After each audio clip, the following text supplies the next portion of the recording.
फर्ज कीजिए एक ऐसी जगह है जो कि भूत प्रेतों के वजह से बंद हो गई हो, रिस्ट्रिक्टेड हो गई हो, कोई वहाँ पे आ जा नहीं सकता, एंड किसी मजबूरी के वजह से आप वहाँ पे जाके फंस जाओ। इनका इसी एक ऐसी जगह है जहाँ पे लोग सिर्फ अपनी मौत स्वीकार करने के लिए आते हैं, और ये एक आइलैंड है बाय द वे।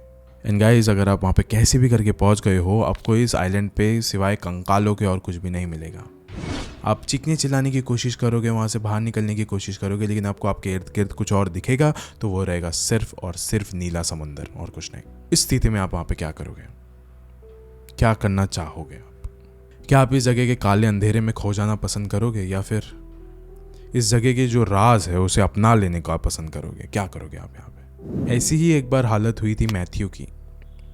मैथ्यू एक शख्स है जो कि गलती से इस आइलैंड में आ पहुंचा था, जो कि इस दुनिया का सबसे खतरनाक और सबसे ज़्यादा हॉन्टेड आइलैंड है। एंड इस आइलैंड का नाम है पोवेग्लिया आइलैंड, जो कि इटली में है। गाइस, कहते हैं कि ये जो आइलैंड है पोवेग्लिया, जो कि इटली में है, यहाँ से कोई भी कभी जिंदा लौट कर वापस नहीं आता। एंड गाइस, ये एक फैक्ट है कि यहाँ से कोई भी जिंदा लौट कर वापस नहीं आता। लेकिन मैथ्यू जो यहाँ पे गया था, वो ही एक ऐसा शख्स है जो वहाँ से ज़िंदा लौटकर वापस आया था अपनी कहानी बताने के लिए, जिसके ऊपर आज की ये पूरी हॉरर स्टोरी होने वाली, जो अब मैं आपको बताऊंगा। लेकिन उससे पहले, ये वीडियो शुरू होने से पहले, ऐसे ही और horror, mysterious and historical videos देखने के लिए सब्सक्राइब कर दीजिए इस चैनल को। अब ये कहानी शुरू होती है। गाइस, मैथ्यू एक फिशरमैन हुआ करता था जो कि इटली के वेनिस में रहा करता था।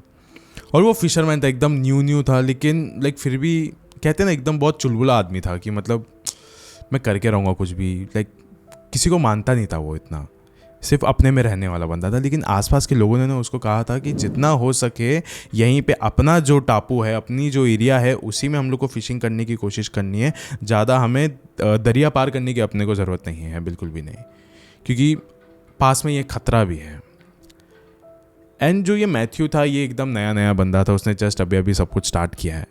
उसको इल्म भी नहीं था कि किस बारे में बात हो रही है। फिर दूसरे एक मछुआरे ने कहा कि हम पोवेग्लिया आइलैंड की बात कर रहे हैं।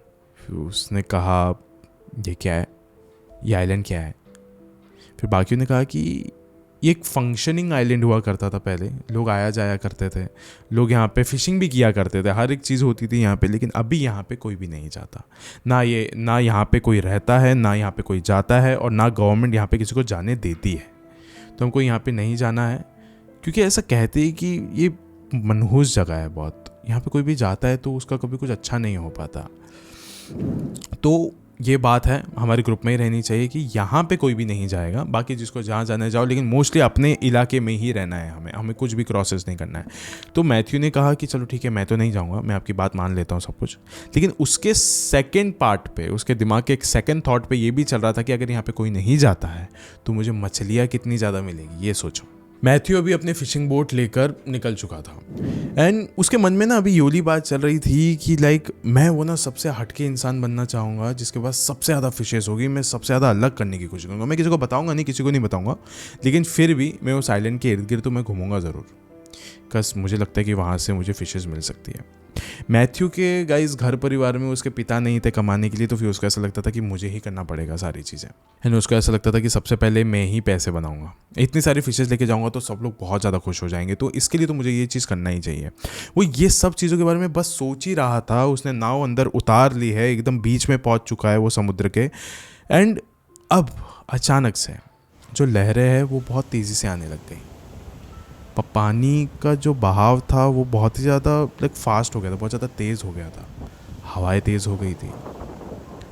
इतनी तो अक्ल थी मैथ्यू को कि उसको पता चल गया था कि अभी तूफान आने वाले। वो वापस जाने के लिए निकल रहा था अपने किनारे पर, लेकिन लहरें अभी ऑपोजिट डायरेक्शन से आने लग गई। वो कुछ नहीं कर पा रहा था। उसकी जो नाव थी पूरी तरीके से टूटने फूटने लग गया। अब जो नज़दीक में ही उसको टापू दिखा, वो वहाँ पे जाके पहुँच गया। अब जब मैथ्यू की आंखें खुली तो वो अपने इर्द गिर्द देख सकता था, तो वो एक टापू पे था। आगे देख सकता था तो आगे समुंदर था, आसपास देख सकता था तो आसपास एकदम खंडर बिल्डिंगें थी, कुछ भी एकदम खास नहीं दिख रहा था अभी उसको। और वो अपने नाव को देख सकता था तो उसकी नाव भी पूरी तरीके से फुल चकनाचूर हो चुकी थी। वापस जाने का तो अभी सवाल ही नहीं उठता था, उसको वहीं पे इंतज़ार करना पड़ता था। लेकिन दूर से कहीं से बेल की आवाज़ आ रही थी। एक बेल टावर था वहाँ पे, और ये आवाज़ उसी की थी, उसको पता है। ज़ोर ज़ोर का बेल बज रहा है। तो उसने बोला कि अगर कोई बेल बजा रहा है तो बजाने वाला तो होगा। फिर वो उसी के पास चले गया, जहाँ पे वो आवाज़ आ रही थी वो उसी की तरफ चले गया। देखा, उसने देखा कि हाँ बेल तो बज रही है, लेकिन यहाँ पे आसपास है नहीं कोई। फिर उसको अचानक से एक जगह से आवाज़ आई जहाँ पे वो दौड़ते हुए गया। उसने देखा कि एक कुर्सी है, कुर्सी के ऊपर एक आदमी बैठा हुआ है, लेकिन उसकी जो शक्ल है वो उसके तरफ है, आगे की तरफ। मैथ्यू गया उसके पास एंड उसको जाके पूछा कि सर आप ही साइलेंट पर क्या कर रहे हो। वो उठा एंड उसके तरफ देखा तो मैथ्यू देख सकता था कि उसके सामने एक बूढ़ा डॉक्टर खड़ा है, उसके सफ़ेद कलर के एकदम कोट में। उसने कहा कि यहाँ पे ज़्यादा लोग आते नहीं हैं, मैं भी देखता हूँ कि यहाँ पे कोई भी आता नहीं है, हर कोई डरता रहता है, लेकिन यहाँ पे जो भी आता है मैं हर किसी का इलाज ज़रूर करता हूँ, लाइक अपनी पूरी शक्ति से। और उसने कहा कि मैं आपको भी देख सकता हूँ कि आपको भी चोट लगी है आपके हाथों पर, तो मैं इसका भी इलाज कर देता हूँ। एंड देन मैथ्यू ने अपने हाथों में देखा और कहा हाँ यार चोट तो लगी है मुझे। फिर मैथ्यू ने अपने हाथों की तरफ देखा एंड देन उसने देखा और बोले कि हाँ शायद से जब बोट टूटी थी तब कुछ लगा हो सकता है, मतलब हो सकता है शायद से लगा, मतलब दर्द तो इतना हो नहीं रहा है बट ठीक है। वो डॉक्टर मैथ्यू को अपने साथ कहीं पे लेके चला गया एंड अभी मैथ्यू देख सकता था कि एक बड़ा सा हॉस्पिटल है अभी उसके सामने।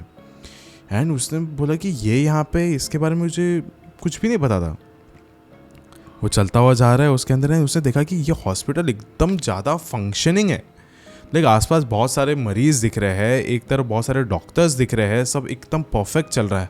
उसने बोला यार मुझे लगा यहाँ पे कोई आता जाता नहीं है और यहाँ पे कि इतना अच्छा खासा फंक्शनिंग हॉस्पिटल है यार, मुझे ये सब की बिल्कुल भी आइडिया नहीं था। फिर मैथ्यू के साथ जो डॉक्टर था उसने कहा कि आपका इलाज भी यहीं पे होगा, ये सब चीज़ एकदम प्रॉपर है, आप यहाँ पे बिल्कुल भी टेंशन मत लेना। लेकिन जब मैथ्यू उस डॉक्टर से बात कर रहा था ना, तो सारे मरीज घूर घूर के मैथ्यू की तरफ देख रहे, एकदम घूर घूर के देख रहे कि ये कुछ तो एकदम स्ट्रेंज लग रहा था उन लोग को। लेकिन फिर भी ना ये जो भी कुछ हो रहा था, मरीजों के आंखों में ज़्यादा खौफ लग रहा था इन सारी चीज़ों का। एंड देखते ही देखते ये जो डॉक्टर था वो मैथ्यू को एक अलग से कमरे के अंदर लेके चला गया। अंदर उसने देखा कि जितनी भी चीज़ें हैं वो बहुत ही ज़्यादा पुरानी है। डॉक्टर ने कहा कि सीधी सी बात है कि साइलेंट पर आता ही कौन है कि सारे मेडिकल इक्विपमेंट नए हो। मैथ्यू वहाँ पर लेट गया और वो देख सकता था कि कमरे के बाहर ना एक शीशा था, लाइक ट्रांसपेरेंट। वहाँ पे ना बहुत सारी लोगों की ना भीड़ लगी हुई थी, जैसे कि वो देखना चाहते हो कि वो डॉक्टर मैथ्यू के साथ करने क्या वाला है। और ये सारे के सारे मरीज थे जो कि बाहर थे।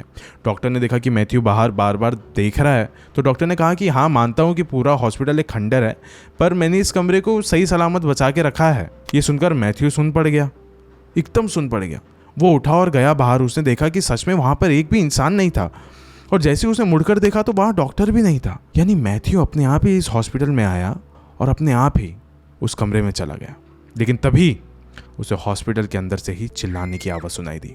अब जहाँ जहाँ मैथ्यू चल रहा था वो ना इलाका एकदम खंडर था, लाइक एकदम ही अलग ही ये ट्रांजिशन था। पहले जब वो इस हॉस्पिटल में आया तो सब चीज़ एकदम नई दिख रही है, हर एक चीज़ फंक्शनिंग दिख रही है। अभी अचानक से सब कुछ खंडर दिख रहा है।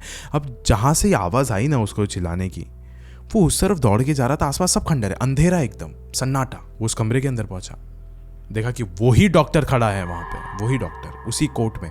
लेकिन इस वक्त उसके कोट में एकदम खून लगा हुआ है, चेहरा उसका एकदम पिचका हुआ है बुरी तरीके से, हाथ पैर टूटे हुए थे थोड़े थोड़े। उस डॉक्टर ने फिर मैथ्यू की तरफ मुड़ के देखकर कहा, क्या हो गया अगर मेरी मौत को 100 साल हो गए हो तो? आज भी ये हॉस्पिटल मेरा है, आज भी यहाँ पे हर किसी का इलाज मैं ही करता हूँ। जो भी यहाँ पे खड़ा होगा मैं उस पर इलाज करूँगा ही करूँगा। तुम भी यहीं पे खड़े हो, मैं भी तुम्हारा इलाज करूँगा, तुम्हारा भी करूँगा इलाज। मैथ्यू को अभी समझ में आ गया था कि उसके आसपास जो भी उसे दिख रहा था इतने समय से, सबके सब मुर्दे हैं यहाँ पे, सबके सब मुर्दे हैं यहाँ पे। वो जब भागते हुए जा रहे थे उसके पैरों के नीचे कंकाल आ रहे हैं, उसके आसपास उसे कंकाल दिख रहे हैं। मतलब यहाँ पे जो भी आया है वो कभी यहाँ से जिंदा लौटकर वापस गया ही नहीं। ये डॉक्टर जो भी था ये यहाँ का कोई ना कोई मेन इंसान ही रहा होगा जिसकी मौत हो गई यहाँ पे। हर किसी के मौत का कारण ये अकेला डॉक्टर ही हो सकता है, यही होगा। वो भागते हुए उस अस्पताल से बाहर निकले। बाहर निकलने के बाद सबसे पहले उसने एक बोर्ड देखा, हॉस्पिटल का नाम, और आगे लिखा हुआ था असाइलम। ये कोई नॉर्मल हॉस्पिटल नहीं था, दिमागी मरीजों का यहाँ पे इलाज हुआ करता था। ये एक मेंटल असाइलम था। ये डॉक्टर एक मेंटल पेशेंट का डॉक्टर हुआ करता था, जो लोगों पर इलाज किया करता था, एकदम अलग अलग एक्सपेरिमेंट्स किया करता था। एंड गाइस, फिर वो वापस उसी जगह पे चला गया जहाँ पे ये सारी चीज़ें शुरू हुई थी, सारा सिलसिला शुरू हुआ था, जहाँ पे उसकी बोट को उसने खो दिया था, जहाँ पे वो टूट गई थी। दूर से देख सकता था कि एक नाव वहाँ से चलते हुए आ रही है। एंड जो उस नाव में इंसान बैठे थे उन्होंने भी देख लिया था फाइनली कि मैथ्यू यहाँ पे फंसा हुआ है। वो लोग अभी मैथ्यू को लेकर वहाँ से जाने लग रहे थे। मैथ्यू भी निकल गया अभी उस बोट पर बैठ के, लेकिन एक आखिरी बार उसने उस आइलैंड की तरफ देखा, फोएग्लिया के तरफ उसने देखा। बेल की आवाज़ अभी भी आ रही थी, जबकि वहाँ पे गाइस कोई भी बेल एग्जिस्ट ही नहीं करता था। दूर से देख सकता था कि उस टावर पे कोई बेल है ही नहीं, लेकिन फिर भी बेल की आवाज़ उसको अभी भी सुनाई दे रही थी। फिर उसमें से एक कोई तो आदमी बैठा था उस बोट पे, उसने बोला कि सर बहुत लकी हो आप, यहाँ से जो आप बच के आए हो ना, बहुत लकी हो, कस आज तक हमने कुछ खास ऐसा देखा नहीं है कि यहाँ पे कोई गया हो और वो वापस जिंदा लौट कर आया हो और हमारे सामने बैठा हो। यहाँ पे जो भी जाता है वो मर के ही वहीं पे भस्म हो जाता है, वहीं पे उसका कंकाल हमेशा पड़ा हुआ रहता है सड़ने के लिए। ऐसा बताया जाता है कि जो भी यहाँ पे जाता है उसको एक डॉक्टर दिखता है जो कि उसका इलाज करने के लिए उतावला हो उठता है, और इलाज करने के लिए वो उसे कमरे में लेके जाता है। कमरे में लेके जाने के बाद वो उसके साथ ऐसी चीज़ें करता है जिससे कि उस इंसान की मौत हो जाती है, क्योंकि उसने 1930 में ऐसी हरकतें बहुत करी थी इस अस्पताल में। इस जगह पर ना सबसे पहले एक्चुअली प्लेग के मरीज़ आया करते थे। प्लेग के मरीज़ यहाँ पे आके उनकी मौत हो जाया करती थी। फिर उसके बाद जब ये सारा सिलसिला ख़त्म हुआ तो उसके बाद यहाँ पे एक मेंटल असाइलम खोल दिया गया। यहाँ पे बहुत सारे मेंटल पेशेंट आते थे, लेकिन एक समय पहले तक सब चीज़ एकदम प्रॉपर थी। लेकिन उसके बाद ना एक ऐसा डॉक्टर आया जो इलाज ही नहीं करता था, बहुत अलग अलग एक्सपेरिमेंट्स करता था मेंटल पेशेंट्स के साथ। लेकिन उसको ऐसा लगता था कि ये ज़िंदा तो रहने वाले हैं नहीं, इससे अच्छा है कि मैं ही इन पे एक्सपेरिमेंट करूँ कि क्या हो क्या नहीं। इन सब के साथ एक्सपेरिमेंट करता रहता था और एक एक करके इसने सारे मरीजों को मार दिया। लेकिन ये रहता तो वहीं पे था।